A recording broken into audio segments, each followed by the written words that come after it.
On today's Movie Talk, we are asking the question, Hawkeye cost how much to make? Then on top of that, we've got some really cool casting details for Robert Eggers' new movie. And then it's a done deal now. Lion King is not competing for Best Animated Feature at the Oscars.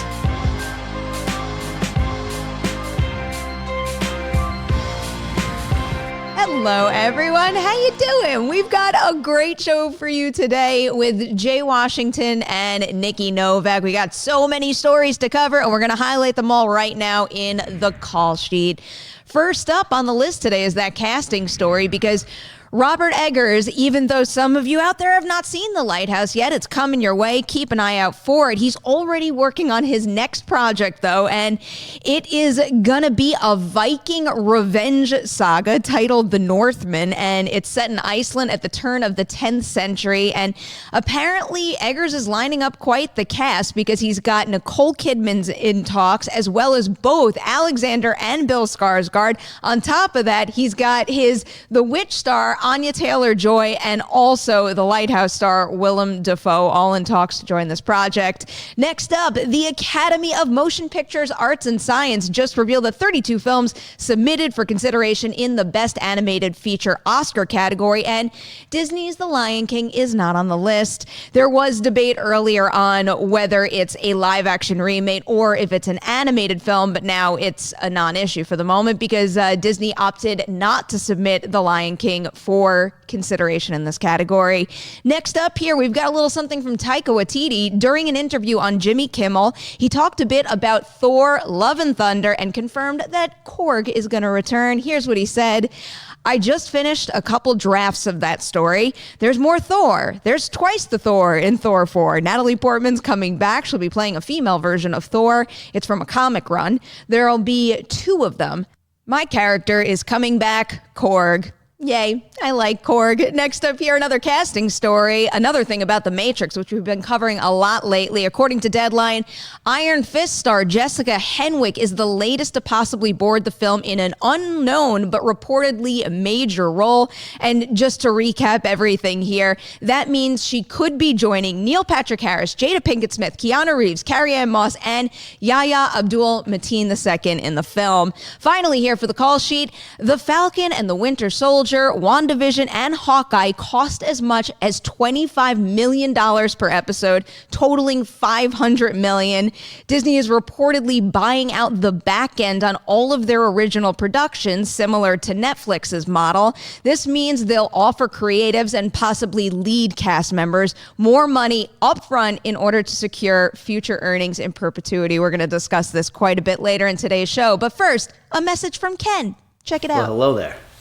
I'm Ken Knapsack, one of the hosts of Collider Jedi Council, and I'd like to invite you to listen to our show, watch our show. It's on every Thursdays on the Collider video channel, and it's also available in podcast form if you'd like to listen to our sweet voices on Collider Jedi Council, me, Christian Harloff, and a bevy of guests, I say, talk Star Wars. We celebrate Star Wars. We dig into the Star Wars news. We speculate everything about Star Wars, including your questions. So join us on Collider Jedi Council. You're going to have a great time. Hello again. Now we get, are you okay? I have to introduce these panelists. We're all losing it. Jay Washington, Nikki Novak. You're right? No, because I can't just hear a window pop over and watch a white guy go, oh, and as a black dude, it just terrifies the hell out of me. I didn't know what was happening. I wanted my Starbucks. I was going to scream and you was going to think it was Nikki. This is just going to be terrible. I've had McDonald's coffee, so I'm jittery as it is. Right. Like, Cody just made my whole nerves go bad right now. It's too early for this, Jesus. It's gotta happen to wake you up. Yeah, we're awake now. I'm up now. Conversation. What are you drinking right now? How many espresso shots are in that thing? I'd like to say this is a Starbucks triple shot with energy. And when you have a day like I gotta have after here, I got an audition. Then I have to be at my job as a bouncer in a nightclub from 3 in the afternoon to 1:30 in the morning. Guess what? You need all the energy you can get. I thought that said triple threat. I'm like, yes, he is. Damn right. Sure, he is. Nikki, you keep flirting with me, baby. Wait, can I ask you a question? If I walked in and you were a bouncer, would you like get rid of that one? I feel like bouncers can't stand me. No, I'd be like, let her in the door, like straight. Like, it's funny because working in a nightclub, you get to see people, you be like, oh my God, you got to go right now. Like, I've gotten rid of so many people just because it's like, you just irk my soul. I would love to be able to be a bouncer just for that reason. People who irritated me, I could just be like, I'm see just ya. so tiny that I would be able to like slip right by and you wouldn't even notice me. I wouldn't. I'd be like, she went somewhere that way. Yeah. All right, glad I'm getting into the club, but yeah, I'm too old for this. I can't go out tonight. This is not going to carry me through the day like that. Well, We all have long days ahead. one of them. Wow. Oh, I'm gonna probably need another one. Like, listen, I'm nervous for you. I have to work at a nightclub in downtown Los Angeles. I need this or cocaine, one of the two, and I urge my nostrils too much for cocaine. So Can you put like a hidden camera just so I can see what goes on? Can you do that? If I can, I will. I would love to allowed? see Is that- that. is They would never know. They would Why don't you lose your job or like Trust me, they need me at have this a club. lawsuit or anything? They But need you me know. at All right, this we'll report back on this situation Next soon week. because now I want to know the behind the scenes of Jay Washington's life as a bouncer. But first, we got to talk a little bit about the behind the scenes over at Disney Plus because stuff is expensive over there, especially these Marvel shows. So as we broke it down earlier in the show, there's a report out there that says 3 of the shows, the titles listed are The Falcon and the Winter Soldier, WandaVision, and Hawkeye, cost as much as $25 million per episode, which makes Hawkeye cost them $200 million. Based on what we've heard about the Disney Plus Marvel shows so far and what their intentions are with them, does that price tag surprise you? Yes and no, because of like we were talking about before we went on air, the price that these actors get for the films. So then you're doing a mini movie into a series. But my biggest issue with that is, how do you recoup this money? Like, you don't have a box office. Like, they always go off the box office with regular Marvel films. So once it makes a $700 million, $1 billion, whatever the case may be, they know, like, okay, we recoup some money. How do you recoup it in this? Do you do the whole subscriptions thing or what? But I also think it's incentive because they need to make this so good. They need to make it cinematic quality. There's a lot riding on it. There's a lot of original stuff coming up with Disney Plus, but Marvel is their thing. That's why a lot of people are going to subscribe. So it's an investment. It's also an investment into the films, if you think about it, because it kind of continues the whole story. I guess so. I think I'm ready for the time to come when I understand where these streaming services are making their money, because I think Disney is the exception in that these shows will feed into their box office returns ultimately. But even when we bring up a Netflix, like, where is the value in spending all of this? Because are you actually bringing in new subscribers? Is that how you decide whether something is a success? Well, I think you will with this one when you're talking about the Hawkeye series, because you're doing Kate Bishop. You have all the comic book fans who want to see where the story goes further. So also you have Jeremy Renner, who we wanted more of. We didn't get much of in Infinity War and Endgame. We did get the sad scene, him watching Scarlett Johansson die. Spoiler alert, if you ain't seen Endgame by now. But don't understand some people. But somebody's gonna get mad. They're gonna be like, there's gonna be one person that's mad that hasn't seen Endgame. You'd be like, it came out in April. I feel like there's been so much spoiler content on this channel at this point that you are in the clear. I think you're Iron good. Man dies. But you have that story, and people have wanted to see more with Jeremy Renner. And so I guess that's how you bring more people in with that. And again, if it takes Kate Bishop going forward as the new Hawkeye and then sees where she can go, maybe the Young Avengers, West Coast Avengers, or even the regular Avengers, you have that, like you said, feeding into the movies. So that brings more people in, and again, to the box office later. But that number is also, you have to think about, because we've heard that actors, it's not like Robert Downey Jr., who made like 20 up front and then 75 or whatever he was making on the back end. They're paying everybody, I guess, because it's streaming and that's the way things are going. They're paying everybody up front. So I'm wondering, like, it makes me go, how much is Renner getting of that $200 million budget? How much is he getting? He has to balance out his app and his record sales that weren't balancing out, so he needs all that money back. Sorry, Jeremy. So why do all of these shows have to cost $25 million an episode? I mean, maybe this is... They're movies. Well, I just mean more so, you know, like we've got Hawkeye, which I've come to respect Hawkeye as he has grown throughout the MCU, but he is a man with a bow and arrow, whereas, let's say, WandaVision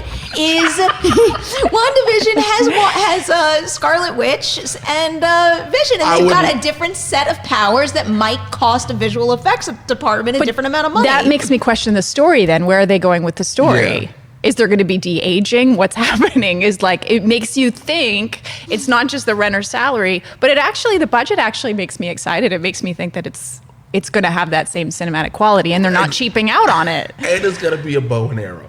It's going to be a really cool, bow and arrow. We may now, if I remember correctly, it was something about hearing some of his time as Ronin that we did not see, on top of everything with Kate Bishop going forward. So again, 8 episodes. That's 8 hours worth of Hawkeye. So that's a lot of Jeremy Renner total on screen, and more than he's been in all of the movies combined. When you think about it, even if he's not in all 8 hours, it is more than you have seen total in the entire MCU with Jeremy Renner. You could probably apply that statement to almost anyone who didn't have their own movie, now that you think about it.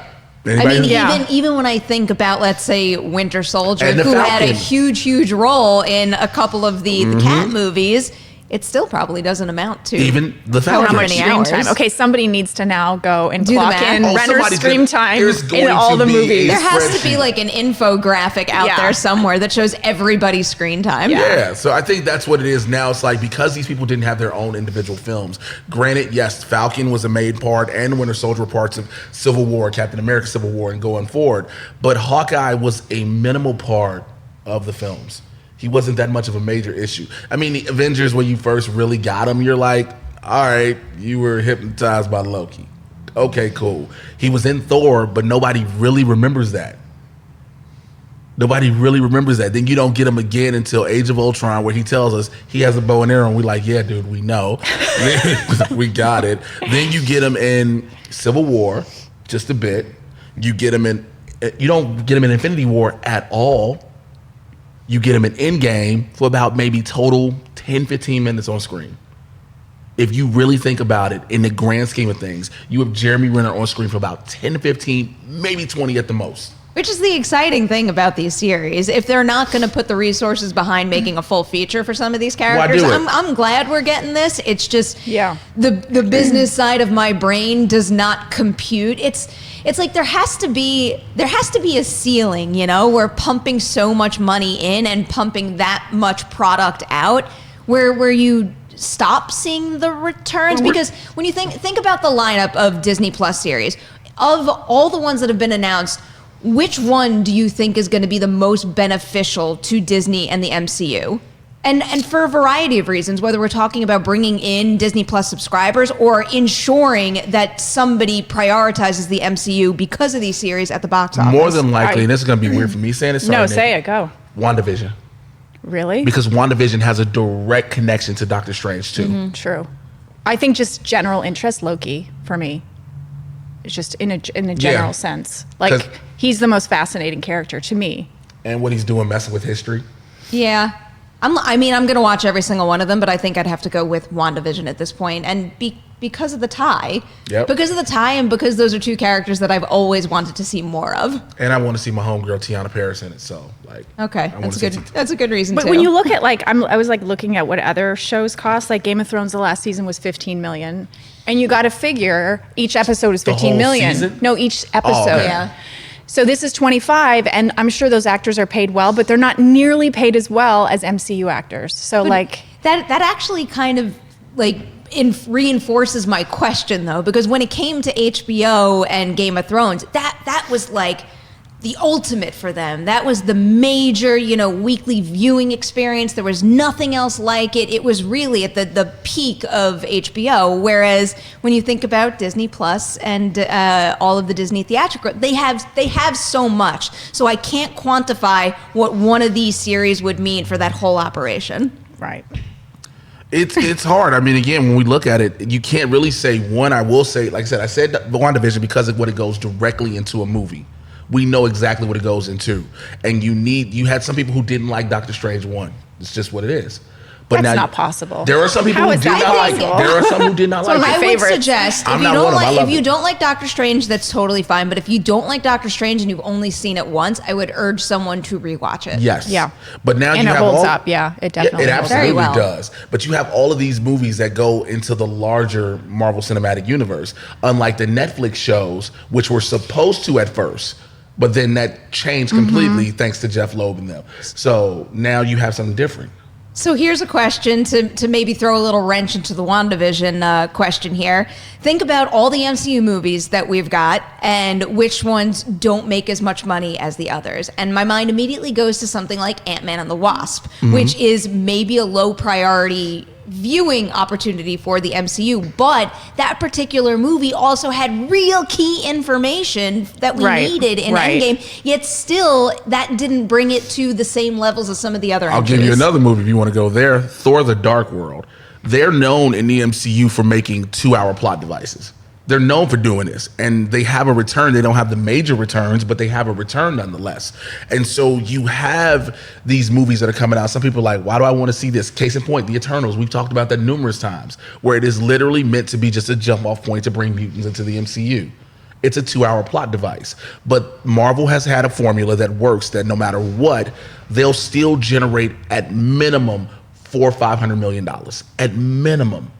And so it works. So when you keep doing that and you have that formula that works, and now you take these small subsidiaries and these streaming shows that bring into the box office, it's still a winning game Of plan. course. I mean, you look at what they made, they made like something like $800 million profit on Infinity War. Just that alone. And they're investing $1 billion total into Disney Plus. So when you look at it that way and how much they're making and how much they've made since the beginning of the MCU, I mean, it is a small amount. They take actually the profit from one. I'm just thinking it from my salary point of view. That's why it's so wicked. But when you sometimes my mind, and I have to stop myself from doing this because it's apples and oranges type thing. But sometimes I think like, oh, you're spending $200 million on a Hawkeye series. That could be 200 different indie movies. Sometimes it's hard to completely push that out of my mind. Right. Yeah, you're talking about the MCU, and like you just said, if they made $800 million off Infinity War, not even Captain Marvel or anything else. You just took the profit from one movie to finance your entire streaming, to finance a streaming thing. Just one. I still can't believe the streaming service is so close now. I can't wait to actually to be theorizing about what it's going to mean and actually be knee deep in at this point, because so are you more excited time for the Marvel stuff or for Mandalorian? So here's what this is going to catch some heat. I want to see Mandalorian. But because Marvel has a bigger thing, I don't know how far Mandalorian will go connecting into the next set of the trilogy. But we know what the Marvel streaming shows are going to do going for the MCU. I think I'm more excited for Mandalorian because it's coming so much sooner. It's right around the corner. I've seen material from it, so I know the elements that I'm already excited to see fleshed out more. Whereas these just feel like ideas at this point. So yeah. And how fleshed out are those ideas? That's the big question. I don't know. We're going to find out. We're going to find out about all this soon enough because time flies and that's scary. All right, let's go to story number 2, which is the new Robert Eggers movie. First, let's get a lay of the land at the table. Oh boy. Who has seen The Witch and or The Lighthouse, and how do you feel about them? I saw The Witch a while ago. And I kind of was iffy on it. I don't remember too much, but I remember watching it going, okay, all right. Because I watched a lot of movies that I normally would not watch for here. So I could be able to say, eventually, we'll talk about these. And then when I watch it, I'm like, we hopefully won't talk about this. And so and here we are. And here we are. Okay, so we've got a witch. Disclaimer, I'm not a huge horror movie fan or let's call it disturbing movie fan. There's certain movies that the gore horror I can do, but when it's just eerie. So The Witch, I could only do a part of it. I only saw a part of it, I'm being honest. I didn't watch the whole thing. So does the eerie stuff keep you up at night? Is that what you're trying to avoid? Does it keep me up at night, and there's certain places my brain just doesn't want to go. That, Black Phillip is lurking around the corner, that kind of thing? No, it just disturbs my brain too much. It just seeps into the subconscious in a way. I was trying to figure out whether or not the lighthouse is safe viewing for you. Just because, are you going to be afraid that you're going to stumble upon a lighthouse and wind up in a similar situation? It's more the concepts, the concepts and the people, the madness that sort of Don't watch The Lighthouse. That's what I'm saying. Suspiria, we were talking about this before. Suspiria, I had to shut my eyes through half of it. I'm just very sensitive to that kind of thing. This is why I have anxiety pills so I can sleep, so I got to deal with none of that. But then weirdly, some other ones, people will say, oh, don't watch it. And then I watch it and I love it. And it doesn't bother me. I can't really pinpoint exactly what it is. So if it's that descent into madness, Yeah. if it's that That's what descent it into is. madness, maybe you should just cross Eggers off your list entirely. Except two of my favorite actors are reteaming for this. This is quite the, I Yeah. mean, you got Nicole Kidman, two Skarsgårds, Anya Taylor-Joy, and then maybe Willem Dafoe as well. It's like the Eggers all-star team plus additional excellent Right. actors. That is a hell of a fine Did you say lineup. excellent? Did I? I think so. I love it. Can we make that a thing? Can that be my poll? I'll give it to you right now, 824, if you want it. Excellent on the Lighthouse poster, please.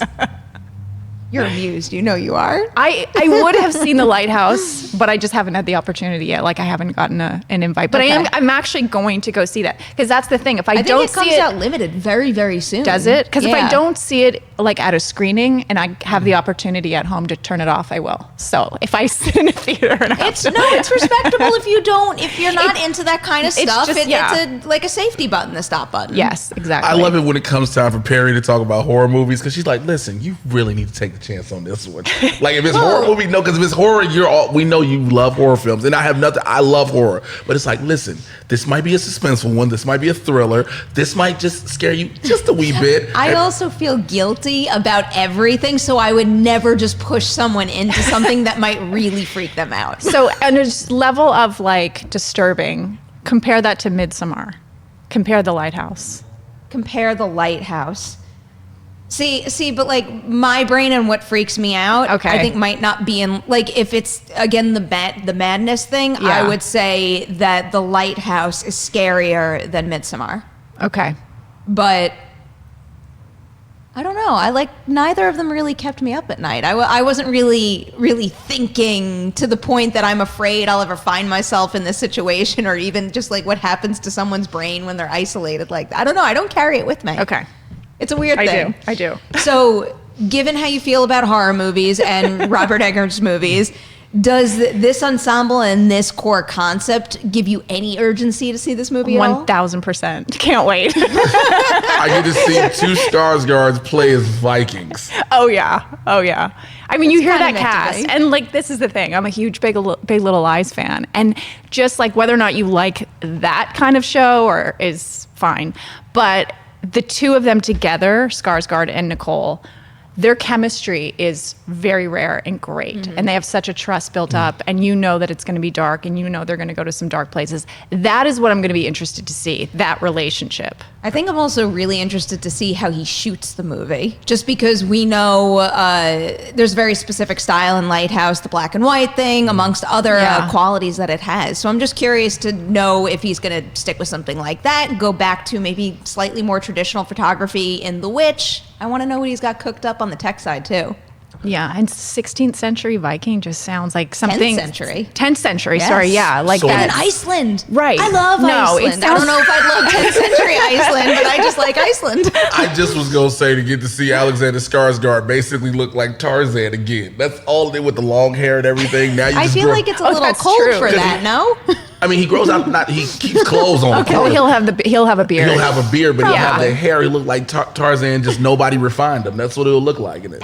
Well, now Tarzan that with a we've shirt. solidified that, is anybody more eager to see this movie? I'm all about seeing Vikings in movies anyway. I just want Yeah. to see the violence behind it, and if there's a good story, let's do it. All right. Wait, really briefly. Given how you guys feel about horror movies, Halloween is right around the corner. What do you consider essential Halloween viewing? Well, I've said this before, and I'll say it again. Nightmare on Elm Street 3, Dream Warriors. Okay. I mean, I'm not the connoisseur, but I liked more like classic, like Blair Witch, kind of like that kind of thing. Or Hellraiser 2. Wait, I know. You like the because snot- I would say there's a lot of similar qualities in Blair Witch as you know, like the isolation factor in Lighthouse and The Witch. But there's not the madness. Like Yes, there's there not is. There But is the some- characters themselves, they're subjected to a lot, but they themselves aren't questionable. I guess I can't really, that's what I'm saying. I can't really put my finger Yeah. on what it is that will disturb me Huh. about something until it happens. I need to brainstorm more, but I'm gonna recommend you a horror movie, and I'm gonna find the perfect like spot, the perfect type, the perfect subgenre within I love horror. this. I'm like I'm a determined. subject of. It's fascinating to me that like The Witch was a no-no, but the Blair Witch is okay. But then weirdly, like people who know my sensibilities were like, "Oh, you're not going to like Joker. You're not going to like Joker." And I ended up, it's one of my favorite movies of the year. So there's sort of like, I don't know. Joker's not a horror movie. But it's not a horror movie, but that kind of knowing that sort of dark. Oh, that darkness. Yeah. Okay. Yeah. Huh, okay. Yeah. We're going to get back to this. All right, but first, before we do that, we've got some cool stuff coming your way on the Collider Video YouTube channel, like this. Hi, I'm Coy Jandro, host of Collider my Heroes, God. and I'm here to tell you we've got 20-minute episodes coming at you on Collider Video on the YouTube as you've always loved it. Plus, now we've got hour-long podcasts dropping every Thursday, so make sure to subscribe to the podcast because it's going to get even more sweaty on the podcast. Plus, every week, we're going to try to get some very special guest interviews, all of the people that help shape these movies and TV shows you love. So, video, podcast, interviews, all coming at you. Be sure to subscribe. Thanks so much, guys. Stay sweaty. All right, so after all the earlier debate we had this summer about whether or not The Lion King is an animated movie, a live action movie, I don't even know. Now it's a done deal. It's not part of the best animated feature category. When you guys saw that list and saw that Lion King was not on it, did it surprise you? Nope. Because now there's a bunch of people going, I told you it wasn't animated. And plus, I'm not surprised because Disney wants to push success movies. And this critically was not a success.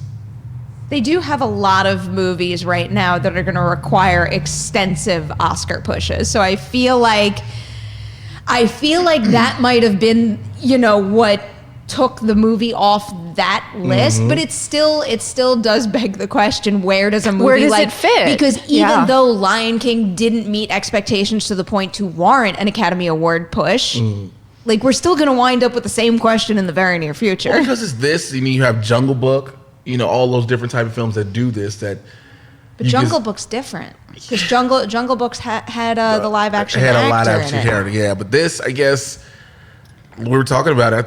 Visual effects is like the only place it falls in line because it's not an animated movie. It's a CGI film. Like there's nothing about this that says it's animated. There's CG animated films though. I actually looked up the technical Yes. definition of an animated movie, and I don't still know if it falls into that category or not. It's still sort of a little bit of a gray you area, have but that's that? because I can pull it up if you guys. Yeah, no, we'll keep talking. I'm very curious to Yeah. know what the actual definition is because when it comes to this version of The Lion King, there is only one live action shot. It's, Right. Like I don't know the rules and I don't want to piss off anybody like in a union or anything like that, but isn't it just another form of Animation. And Yeah. I think that could be where it falls in line. But I think when everyone hears animation, it's one specific thing our brain thinks of. If anything, I think the gray area is when we're talking about performance capture, where it's the melding of digital work with a physical Right. performance. Yeah, with a Okay, physical- so I have it. So animated films are ones in which individual drawings, paintings, or illustrations are photographed frame by frame with stop frame cinematography. Usually each frame differs slightly from the one preceding it, giving the illusion of movement when frames are projected in rapid succession at 24 frames per second. Well, that's a very classic definition of animation. See, because you can consider the same thing with Lion King, like when they're drawn, because they have to draw it out a little It's just bit. a different form of It's a drawing. different form. It's a different form of drawing. It's the first of its kind. So, Yeah, I where think do that's you- the thing. It's the first of its kind. And so now when they're doing other ones like this. And so I guess you have to see where the next ones fall. I'm just waiting for this. So I understand why this isn't in the award season conversation. I almost wish it was, though, just so we can continue having this conversation, and that's so people in the industry could be weighing in on it a Well, little remember more. when it first came out and they were saying it was a live action animated. And some people were like, it's live action. It was like, it's animated. Everybody's like, what? When the first time we saw the trailer, there was so much divide on what this is. And people were like, it can't be live action because these aren't real animals. If anything, to me, it's live action does not equal photoreal.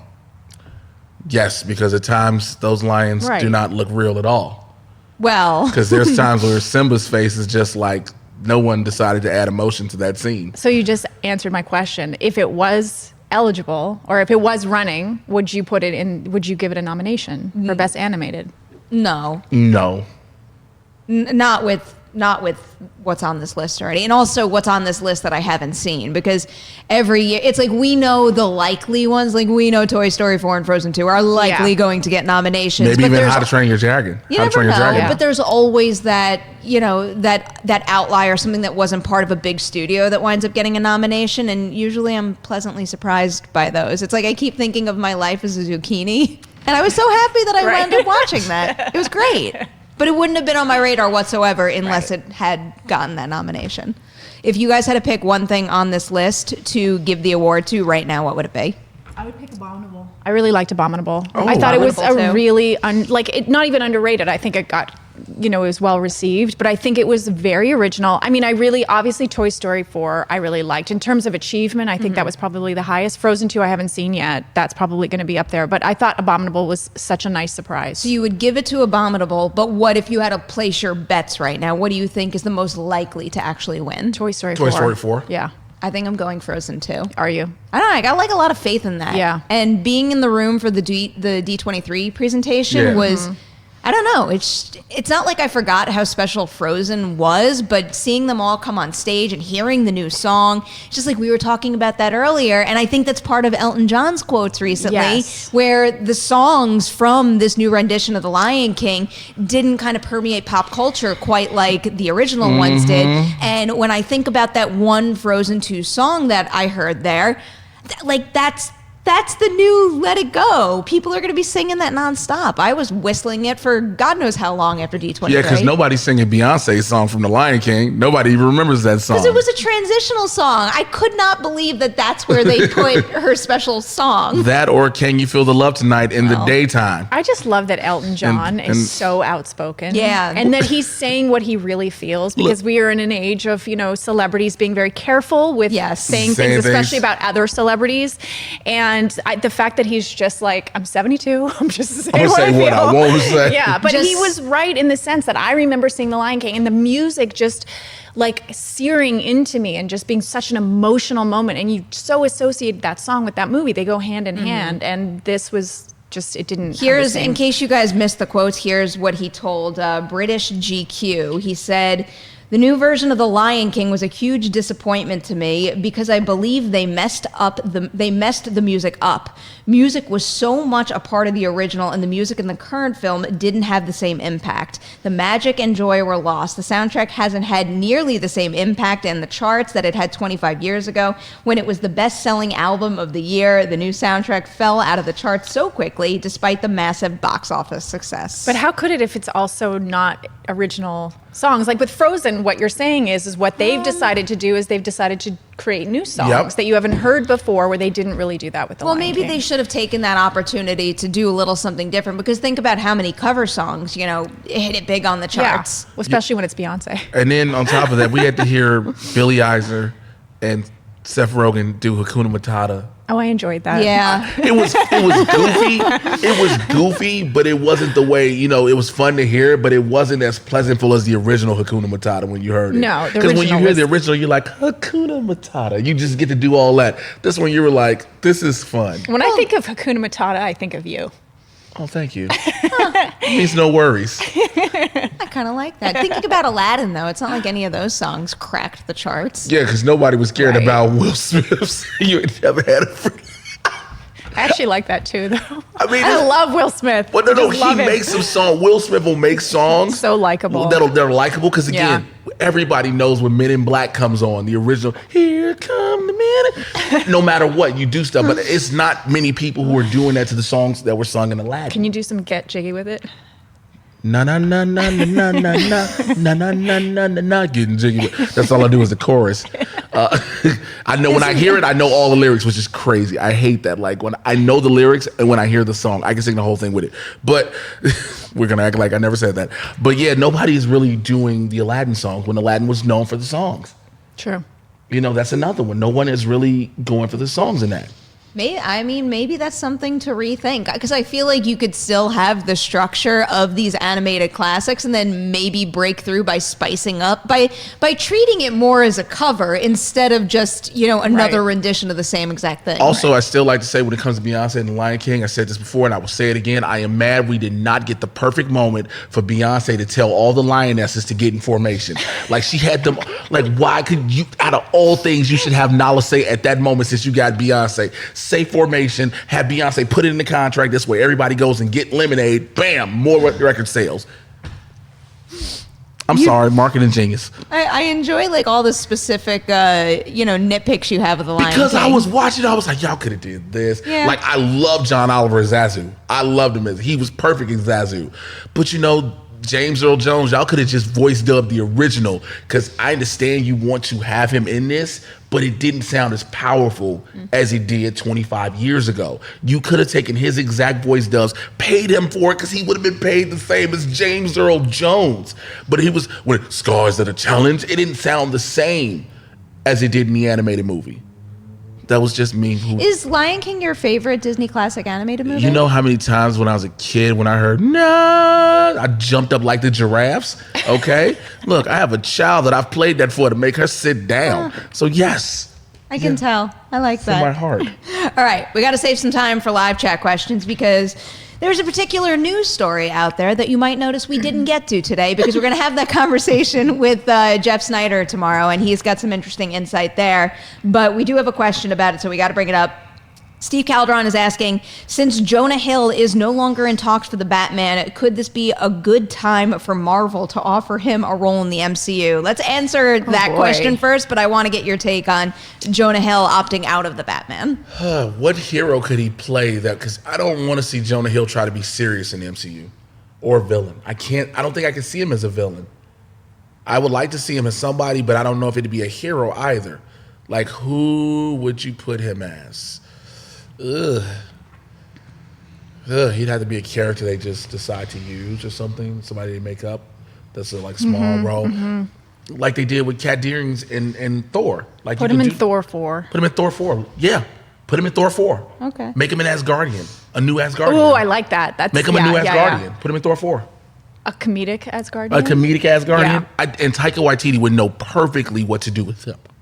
I'm having a hard time with this. Not that I don't think Jonah Hill is a good actor, because I know he is. It's just I'm having a really hard time picturing him in the MCU for whatever reason.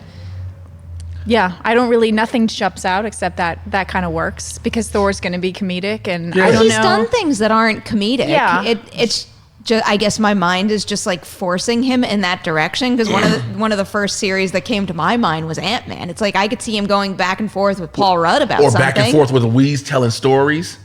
Like, you know how Louise tells the whole recap stories? Like, you can have Jonah Hill tell his version of a recap too. I think that would be... Now I'm picturing like the Zombieland 2 doppelganger version of that, where Louise meets himself. All right, what do you think now of Jonah Hill taking a pass on this? Are you bummed? No. Not really. No. Not really. I mean, it was interesting to hear it. Yeah, it was interesting to hear it. I feel like it was very on the nose casting. Yes. But also, was he playing Penguin or the Riddler? And that was the whole question. And was it that they wanted him for Penguin and he wanted to do Riddler? Was it money? Who knows what it was? But I just think, and we were talking about this before, like, it's not like the old days of typecasting where they have to exactly look like the comic characters or whatever. There's so much range now, and there's so many actors that could now potentially play both these roles that I just I'm kind of excited at the prospect, to be honest.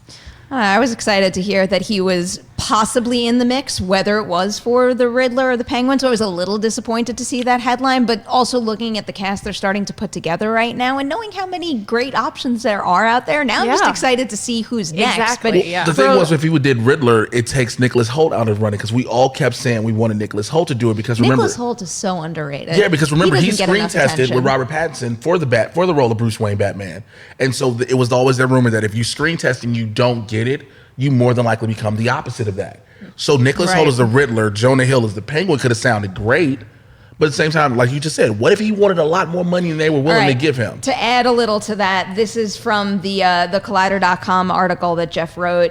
He wrote, it's unclear why Hill passed on the Batman after engaging with Warner Brothers for the last several months. Initial reports claimed that Hill had asked for $10 million, more than twice what the studio is reportedly paying Pattinson to don the cape and cowl. So it's possible that his decision came down to money, though it's also possible it came down to the role. Multiple sources have told Collider that Hill was in talks to play the Riddler, as Reeves is said to have approached at least one other actor for the somewhat smaller role of the Penguin. Shortly after posting, we were told that the role was a sticking point in the negotiations, as Hill had hoped to play the Penguin when things didn't work out for this other actor. A separate individual reached out to say, we had it backwards, that Reeves wanted to cast Hill as the Penguin, but Hill wanted to play the Riddler, who is said to be the primary villain in the script. That's my guess. Messy situation right there. Because I think he did not want to play the Penguin. Yeah, he didn't want to play a smart role. No. He did. He absolutely did. And I think, but here's my question. Is it over? Is it really over? Is it going to be one of those like Spider-Man situations where all of a sudden he pops it's up? over and then all of a sudden he's cast? Like you said, this sounds like Terrence Howard, Iron Man 1. You wanted more money than the star of the movie. Because remember, that's why Terrence was replaced. He wanted more than Robert Downey Jr. And it's like you wanted $10 million to be a villain when the dude who's playing the title character is getting 5 or something like that. Like, come on, dude. I understand you have a worth and you're Jonah Hill. You think you're still America's sweetheart. But at the same time, this isn't your movie. This isn't about you. Yeah, you'll be a villain, but you're not the dude that the movie is about.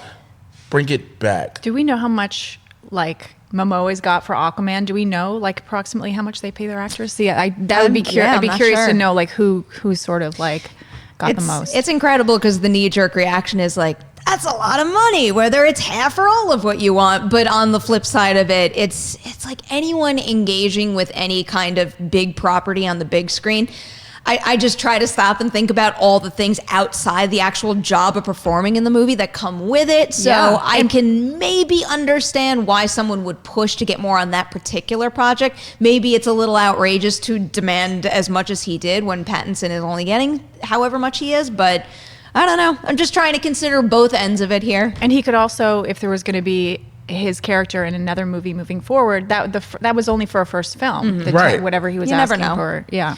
One quick comment from the chat here. Chris Robinson said, I'm more interested in Jonah Hill directing more. Mid-90s was in my top 10 last year. Did you guys like mid-90s? I didn't see it. I did like it. Yeah. Highly recommended. Okay. I thought it was That great. could be part of it, is that he's moving more into directing. He's like, look, I don't need to be in this movie. Like, I don't need it. My focus is directing. This is where I want to go. If it works, it works. But if it doesn't, I'm going to be fine. Oh my, here's some breaking news from Devin Lott. Now I'm really sad I'm not going to be in town for this. Fandango is giving a sneak preview screening of Dr. Sleep just in time for Halloween on October 30th. Fandango, I think I've heard of them. Who are they? Hi, Fandango. I'd like to see that. Are you looking forward to Dr. Sleep? I didn't even know about it. This is pretty like me. Thanks, Fandango. apparently I'm going to see Dr. Sleep early. Nick's gonna have some text messages Or after I'm not. this. Yeah, Nikki, hook us up. Yeah, we'll I could, yeah. We'll see Dr. Sleep. All right, all going let's to see get one more question here. This one comes from, Schmoes Collide. I haven't heard that name in a little while. Which great actors do film fans need to stop denigrating their overall acting because of a certain bad performance? The easy answer is Jennifer Lawrence. Is there anyone out there that's still carrying around the negativity from one bad Oh performance? my God. You got someone. Who is it? It's gonna be a minute. Go back I to me. have one. I feel like Ben Affleck still kind of gets a little bit of flack from when he did Jeesley. That's what it is. Ben Affleck for Jeesley, because he will never live that down. A little bit, and he's so good, and I love watching him. So Okay. that's the only one that came to my mind. That's a good one. I feel like most of mine are less about someone giving a bad performance and more so just attaching Getting flack. themselves to like a piss poor film. It's like I keep thinking about Melissa McCarthy because Yeah, she's got a whole Right. bunch of not so great films on her resume, but that doesn't mean she didn't deliver exactly what she needed to in those roles. I think it's more about the things around her not really being, fully formed. Yeah, I was thinking about this the other day. Like, how many bad films do you give an actor before you start to, like, do you give them one, like a pass, or like how many, because before you start to think of them in a different Well, there's so many way. that have lists of bad movies they've done, and they still make films. Because sometimes you have leading men and women who, because they're bankable. Again, Samuel L. Jackson has done some of the not really rewatchable movies. Even though I love Formula 51. Snakes on a Plane was a joke, and he even knows it. So, just using those two. He's the opposite of that question. He's the person that can make a bunch, But he and can make a bunch. everybody still loves him. He can make a bunch, and no matter what, No people one still cares. love him. You know who's a good example of that? I was having this conversation with someone recently. Go look at Amanda Seyfried's resume. She's got some good stuff on there, and she is a very, very talented actor. Yeah. She's got some crap titles on, really, really bad. I think it's actually a thing where if you look on Rotten Tomatoes, most of her resume Wow. is rotten. Wow. But she's still super talented, and I don't think she carries that reputation around at Right. all. It's like, I actually think that, what is it, A Million Ways to Die in the West is kind of long forgotten, and the same thing might be true of movie 43 as well. Like, remember how many hot names were in that, and how it was just like nobody could stop talking about how garbage that movie was, and now who references it anymore? I'm trying to think of who else gets a bad rap. Yeah, because I'm sitting there thinking now, who else is like they've done? You'd be like, I It's got like, him what in there. are the like the Seventh Sons of the world? It's weird to think that was Alicia Vikander's one of her first big roles. See, and she's fine. And she's Laura. She's an Academy Award winner and doing Tomb Raider she is 2. too. And doing Tomb Raider 2. Jesus, it's hard to think like. It kind of makes me happy that we can't really think of someone right now. There's probably so many obvious ones that I'm going to think about. Yep. Like the second People we at leave home this are table. going, what about this person? I mean, you could think about like R.A.P.D. with Jeff Bridges and Ryan Reynolds. Oh, Ryan Reynolds? but yeah, because R.I.P.D., Green Lantern. Green Lantern, yeah. Green Lantern is a complete. Remember when he stepped into Deadpool, everybody was like, Green Lantern. Yeah. Green Lantern.